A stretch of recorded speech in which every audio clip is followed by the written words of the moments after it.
Hello. हा hello, जय Shivray madam. हो, जय शिवराय. हो, मला एक प्रश्न विचारायचा होता तुम्हाला. आता तुम्ही जो पीक विमा आलाय म्हणताय, हम्म. 921 कोटी हा पीक विमा आलेला आहे बुवा, हो. पण तो शेतकऱ्यांच्या खात्यामध्ये आमच्या जमा झालेला नाहीये तो. हम्म. मग तो गेला कुठं पण नेमकी? असं काही लिंकच लागा आम्हाला. पण जमा तर काही नाही झाला, तुम्ही म्हणते जमा झाला. हो, तुम्ही अगदी बरोबर प्रश्न विचारलाय. कारण अनेक शेतकरी बांधवांचे आम्हाला पण मेसेज येत आहे, काही कॉल पण करताय, काही व्हॉट्सअप थ्रू प्रश्न विचारताय की तुम्ही असं म्हणताय की 921 कोटी रुपयांचा पीक विमा हा शेतकरी बांधवांच्या खात्यावरती केंद्रीय कृषी मंत्री शिवराज सिंग चौहान यांच्या माध्यमातून डायरेक्ट डीबीटीद्वारे ट्रान्सफर करण्यात आला. मग तो तर आमच्या खात्यात आलाच नाही. आता शेतकऱ्यांनी हा प्रश्न विचारणं साहजिकच आहे, कारण बरेच असे शेतकरी बांधव आहेत की त्यांच्या खात्यामध्ये खरोखर अद्याप सुद्धा पीक विम्याची रक्कम ही पोहोचलेली नाही. त्यामुळे शेतकरी बांधव हा प्रश्न विचारताय. तुम्हीच नाही तर सर्व शेतकरी बांधव असा प्रश्न विचारताय. तर शेतकरी मित्रांनो, आता जवळजवळ 921 कोटी रुपयांचं वितरण हे केंद्रीय कृषी मंत्री शिवराज सिंग चौहान यांच्या माध्यमातून करण्यात तर आलेलं आहे 11 ऑगस्ट 2025 रोजी. तर त्यामध्ये आपण जर पाहिलं तर राज्यातील जवळपास 15,26,000 शेतकरी बांधवांना 809 कोटी 18 लाख रुपये हे खरीप हंगामासाठी, तर रब्बी हंगामासाठी एकूण 96,000 शेतकरी बांधवांना 112 कोटी 27 लाख रुपये असे एकूण संपूर्ण राज्यातील 16,22,000 शेतकरी बांधवांना 921 कोटी 39 लाख रुपये असं वितरण तर करण्यात आलेलं आहे. तर मित्रांनो, आता मग शेतकरी बांधव प्रश्न विचारताय की हा विमा जो आहे तो आमच्या खात्यामध्ये आलेला नाही. तर शेतकरी मित्रांनो, हा जो हप्ता आहे तर तो आपल्याला डायरेक्ट डीबीटी द्वारे ट्रान्सफर करण्यात आलेला आहे. आणि जसं की आपण इथून मागे पीएम किसान असेल, नमो शेतकरीचा हप्त्यांचा लाभ घेत होतो, तो सुद्धा आपल्याला डायरेक्ट डीबीटी द्वारे मिळत असतो. आणि मग डीबीटी द्वारे हप्ता ट्रान्सफर केल्यानंतर आपल्या बँक खात्यामध्ये येण्यासाठी एकंदरीत 4 ते 5 दिवसांचा कालावधी हा लागत असतो. कारण आपल्या बँकेवरती आधारित असतं की कितपत म्हणजे किती लवकर आपली बँक हे ऍक्सेप्ट करते पेमेंट. त्यानुसार काही शेतकरी बांधवांच्या खात्यामध्ये तो पीक विमा जमा झालेला आहे, परंतु ज्या शेतकऱ्यांच्या खात्यामध्ये तो अद्यापही जमा झाला नाही त्यांनी काळजी करायचं नाहीये. लवकरच त्यांच्याही बँक खात्यामध्ये येत्या 1-2 दिवसांमध्ये तो जमा होईल. आता शेतकरी बांधवांनो, केंद्र शासनाच्या माध्यमातून जी योजना राबवली जाणारी प्रधानमंत्री पीक विमा योजना आणि राज्य शासनाच्या माध्यमातून राबवली जाणारी पीक विमा योजना, या दोन्ही योजना वेगवेगळ्या आहेत. आता केंद्र शासनाच्या माध्यमातून राबवल्या जाणाऱ्या पीक विमा योजनेमध्ये पीक विमा कंपनीच्या माध्यमातून दावे सेटल केले जातात, परंतु राज्य शासनाच्या माध्यमातून जो पीक विमा राबवण्यात येतो तर तो 2020 पासून बीड पॅटर्न त्यामध्ये घुसवण्यात आलेला आहे. तर 2021 मध्येही बीड पॅटर्न राबवण्यात आला, 2022 मध्येही राबवण्यात आला. तेव्हापासून तर आता 2025 पर्यंत हाच बीड पॅटर्न राबवण्यात आलेला आहे. मित्रांनो, आता जो पीक विमा वितरित करण्यात आलाय तर तो पीक विमा अद्याप बाकी आहे, म्हणजे यामध्ये अजूनही दुसरा टप्पा बाकी आहे. याबद्दलची माहिती केंद्रीय कृषी मंत्री शिवराज सिंग चौहान यांनी त्यांच्या पोर्टलवरती किंवा एक्स अकाउंटवरती माहिती दिलेली आहे, पोस्ट केलेला आहे.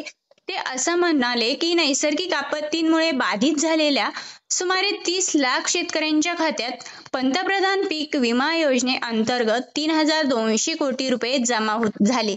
आणि हा हप्ता जो आहे तर हा हप्ता पहिलाच हप्ता आहे. आणि ज्या शेतकऱ्यांच्या खात्यामध्ये हा निधी जमा झाला नाही त्यांनी काळजी करू नये. उर्वरित सुमारे 8,000 कोटी रुपये अद्याप बाकी आहे आणि त्या 8,000 कोटी रुपयांचं वितरण हे लवकरात लवकर शेतकरी बांधवांच्या खात्यामध्ये केलं जाईल, अशी माहिती शिवराज सिंग चौहान यांनी त्यांच्या एक्स पोर्टलवरती दिलेली आहे. त्यामुळे मित्रांनो, अद्याप हा हप्ता आलेला आहे, परंतु हा पीक विमा संपलेला नाही. पुन्हा आपल्याला दुसरा हप्ता सुद्धा येणार आहे, परंतु त्याबद्दलची तारीख अद्याप कुठल्याही प्रकारची अधिकृत तारीख जाहीर करण्यात आलेली नाही. त्यामुळे शेतकरी बांधवांनी काळजी करायची नाहीये. आपल्या खात्यामध्ये जरी अद्याप आलेला नसेल हप्ता, तरी दुसऱ्या टप्प्यामध्ये आपल्या शेतकरी बांधवांच्या बँक खात्यामध्ये पीक विमा 2022 ते पीक विमा 2025 या कालावधीमधील थकीत पीक विमा नक्कीच तुमच्या खात्यामध्ये येणार आहे. मित्रांनो, आता आपण जर पाहिलं तर पीक विमा कंपन्या शेतकरी बांधवांच्या खात्या म्हणजे राज्य शासनाच्या माध्यमातून पीक विमा कंपन्यांना पीक विम्याचा निधी हा वितरित केला गेला होता. परंतु पीक विमा कंपन्यांच्या माध्यमातून शेतकऱ्यांच्या बँक खात्यात तो जमा होत नव्हता. याबद्दल आता कृषी मंत्री शिवराजसिंग चौहान यांच्या माध्यमातून पीक विमा कंपन्यांना कठोर इशारा देण्यात आला होता. यावेळी कृषी मंत्र्यांनी पीक विमा कंपन्यांना एक स्पष्ट इशारा दिला. त्यामध्ये ते असं म्हणाले की जर कंपन्यांनी निर्धारित वेळेत नुकसानग्रस्त शेतकऱ्यांना भरपाई दिली नाही तर त्यांना 12% व्याजासह दंड भरावा लागेल आणि हे जे व्याज आहे तर हे व्याज थेट शेतकऱ्यांच्या बँक खात्यात जमा करण्यात येईल. हा जो शेतकरी बांधवांच्या हिताचा निर्णय कृषी मंत्री शिवराजसिंग चौहान यांनी पीक विमा कंपन्यांना इशारा दिलेला आहे, त्यामध्ये शेतकरी बांधवांना थोडासा फायदा होईल.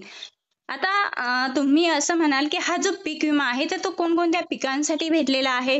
तर हरभरा असेल, कांदा असेल, कापूस असेल, सोयाबीन असेल, म्हणजे खरीप आणि रब्बी या दोन्हीही पिकांसाठी हा पीक विमा शेतकरी बांधवांच्या खात्यामध्ये जमा झालेला आहे. तर अजून जर तुमचे काही प्रश्न असतील. मॅडम, माझा असा दुसरा प्रश्न होता की आमच्या खात्यामध्ये जर पैसे आले ते आता आम्हाला मेसेज तर काय नाही आला, पण मग ते कुठं कळेल आम्हाला बुवा किती आले, काय आले? हो, एकंदरीत तुम्हाला असा प्रश्न विचारायचा आहे की आम्हाला जर आमचा पीक विमा चेक करायचा असेल तर तो कुठे करायचा, की आमच्या खात्यात पैसे आले आहेत का, आम्ही पीक विम्यासाठी पात्र आहोत का, तर ते कुठे चेक करायचं? तर अगदी महत्वाचा प्रश्न विचारलाय तुम्ही. कारण बऱ्याच शेतकरी बांधवांना त्याबद्दलची अधिकृत माहिती नसते की आणि असं होतं की बँकेमध्ये हप्ता जमा होतो परंतु कधी कधी आपल्याला मेसेज येत नाही. त्यामुळे शेतकरी मित्रांनो, तुम्हाला जर तुमचा पीक विमा हा चेक करायचा असेल म्हणजे तुम्ही पीक विम्यासाठी पात्र आहात की नाही हे जर तुम्हाला चेक करायचं असेल संपूर्ण 2022 पासून तर 2025 पर्यंतचा जर तुम्हाला पीक विम्याबद्दलची कुठलीही अधिकृत अपडेट मिळवायची असेल तर तुम्ही PMFBY म्हणजे प्रधानमंत्री फसल विमा योजना या संकेतस्थळावरती किंवा या पोर्टलवरती जायचं आहे आणि त्या पोर्टलवरती गेल्यानंतर तुम्हाला तेथे संपूर्ण अधिकृत अपडेट मिळेल की तुम्हाला 2022 असेल, 23 असेल, 24 असेल या तिन्ही वर्षांचा पीक विमा मंजूर झालेला आहे का, मंजूर झालेला असेल तर तो किती आहे, त्यावरती अमाऊंट रक्कमही दाखवली जाते आणि त्यानुसार तुम्हाला अधिकृत माहिती मिळेल की आम्हाला पीक विमा मंजूर झालेला आहे की नाही. जर झालेला असेल तर आमच्या खात्यामध्ये तो आला की नाही हे सुद्धा तुम्हाला PMFBY म्हणजे प्रधानमंत्री फसल विमा योजना या संकेतस्थळावरती या पोर्टलवरती गेल्यानंतर चेक केल्यानंतर माहिती मिळून जाईल. हो हो हो, धन्यवाद. हो धन्यवाद मॅडम. तर शेतकरी मित्रांनो, तुमच्या बँक खात्यामध्ये पीक विमा जो वितरित झालेला आहे तर त्याची रक्कम पोहोचलेली आहे की नाही कमेंटमध्ये नक्कीच सांगा. जमा झालेला असेल तेही सांगा आणि जमा झालेला नसेल तरीसुद्धा कमेंट्समध्ये नक्कीच सांगा, जेणेकरून आपण याबद्दलची सविस्तर अपडेट पुढील व्हिडिओमध्ये घेऊ शकतो.